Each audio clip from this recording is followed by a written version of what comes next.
So I was interested in talking about the overlaps between learning analytics and enhancement, because really fundamentally what we're doing with learning analytics is trying to enhance teaching, enhance learning, enhance the environments where it takes place.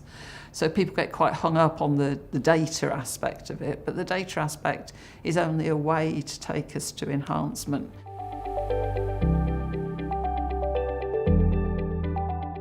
I think early on the field was sort of very obsessed with, we've got these huge data sets, all these people are working in virtual learning environments, we collect all this data, we should be able to do something with the data. But as we begin to explore, well, where are universities trying to go to, what is important to them, what do they want to enhance, then we can go further with the analytics and we can think about, well, what data can we use to support that, what interventions might support that, how can they be data informed?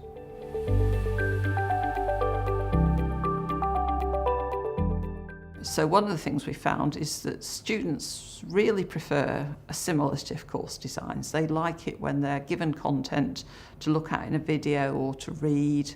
But what we found also is the students tend to be more successful with the learning design which is more collaborative. So they find collaborative more challenging and they find it more difficult, but it yields better results in terms of retention, and it yields better results in terms of the exam results they come out with at the end.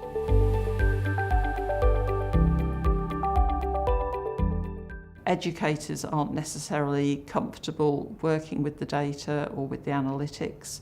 There's also data skills which students need. And this obviously isn't just for learning analytics in our society today. There's data everywhere, there's analytics everywhere.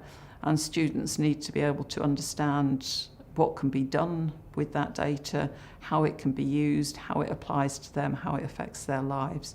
So there's a lot of skills to be developed.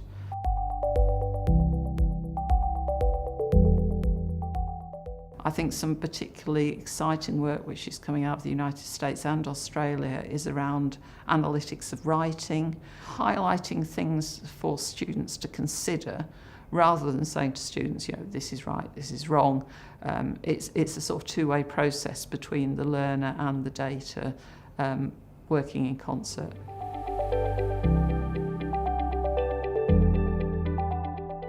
For one thing, learning analytics is an interdisciplinary field anyway, so everybody needs to be talking to everybody else. It's thinking about, well, how does that impact on further education? How does it impact on schools? What does it mean for the training sector? What does it mean for informal education? Without a cross-sector event like this, you don't get asked these questions and you don't think about the answers to them.